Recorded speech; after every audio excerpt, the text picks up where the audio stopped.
When going into a grocery store and buying a food item, do you read the back of the food item with the nutrition facts and ingredients? This is the reality for tons of kids and parents of children with food allergies. They check the ingredients and what facility this product is made in simply to see what it contains, to see if it could come in contact with any of the top 8 allergens, including peanuts, tree nuts, milk, eggs, wheat, soy, fish, and shellfish. These are the top 8 most common allergens. Good afternoon. My name is Daniela Trinity. My name is Isabel Hackett. I'm Lexi Beeson. And I'm Jonathan Lee. And our research question is, given the effects and implications of school organizations allowing top food allergens such as peanuts, tree nuts, dairy, and others, is it justified from the perspective of people in educational environments to ban them? According to the state of Florida Department of Education, the number of children with reported food allergies has increased 18% over the past decade. And an estimated 4 out of every 100 children in the United States are diagnosed with food allergies. With the number of children at risk increasing, the rate of teachers staying informed lowers. This increases how likely it is for students to have a life-threatening incident. An allergen-free table might seem like an effect. According to Adam Joe, an allergen-free table might seem like an effective way to keep children with food allergies safe. But there are other ways to arrange mealtime seating while still being designed with safety in mind. According to this chart, you can see the statistics of bullying of people with food allergies. 21% of people were bullied by teachers or school staff. 65 were embarrassed because of this bullying. 86% said that this bullying has happened multiple times, and 43% reported having an allergen waved in their face. On average, 2 kids in every classroom have a food allergy. However, this does not mean every child has the same food allergy. The small communication miscommunication could cause a teacher to confuse 2 children and could accidentally expose a child to allergens. A positive psychosocial climate coupled with food allergy education and awareness for all children, families, and staff members can help remove feelings of anxiety and alienation among children with food allergies. Removing allergens from schools can help build awareness for food allergies within families that have no allergies.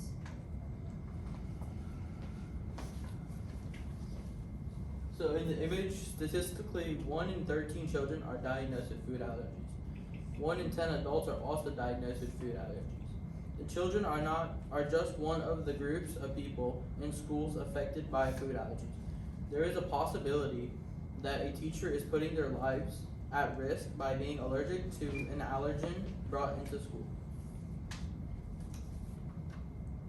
Family stress levels. According to the CDC, parents of a child with a food allergy may have constant fear about the possibility of a life-threatening reaction and stress from constant vigilance needed to prevent a reaction.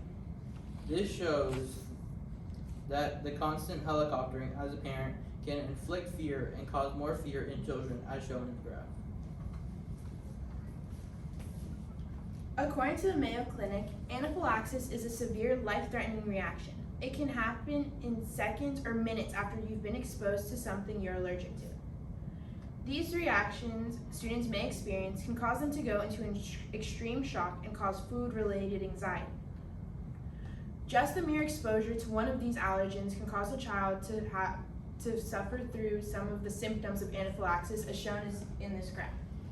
A few of the symptoms with anaphylaxis are the coughing or shortness of breath, wheezing, chest pain or tightness, and the tightening of the throat, difficulty swallowing. A symptom that can occur in the brain is the anxiety, confusion, headaches, feeling that something is about to happen, feeling pain in the heart that can cause one to go pale or blue of color, dizziness, weak pulse, shock, loss of consciousness. In the stomach, it can cause nausea, vomiting, diarrhea, stomach pain, or cramps.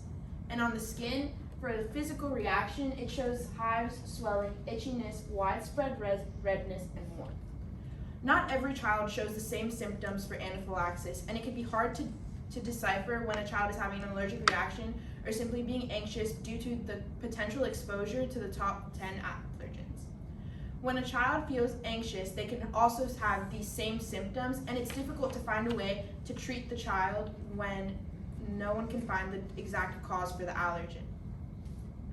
In schools that allow these top 8 allergens, it's difficult for teachers to know who is allergic to what and when.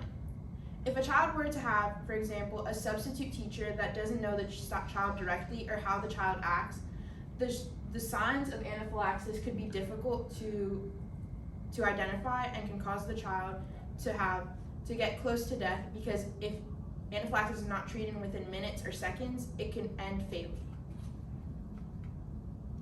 Impacts.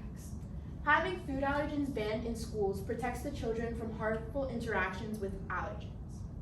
It allows them the freedom to socialize with peers without fear, and it helps bring awareness to food allergies. So our solution as a group that we have decided upon is that given the effects, implications of school organizations, banning top food allergens such as peanuts, tree nuts, dairies, and others is justified as it protects students mentally and physically, as well as reduces parent stress. Because when kids are sent to school in safer environments and their parents know that they will not be exposed to an allergen that can end them in the ER, it makes the parents feel at ease, and it's easier for them to send their child to school with no fear. And reduced fear in parents is reduced fear in children. Thank you.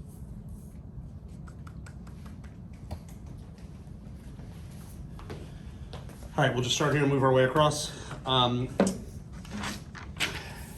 Reflecting on your colleagues' work, which one had the greatest impact on your overall understanding of the topic you picked? I would say Danny's, because she provided good information about the types of food allergies people have, like peanuts and tree nuts and stuff like that. Okay. What's an example of something you guys didn't use in the presentation, then why didn't you use it? We didn't use Lexi's because hers was talking about how other kids without allergies should still be able to bring peanuts to school, and it's contradicting our statements of banning it, so we didn't use that.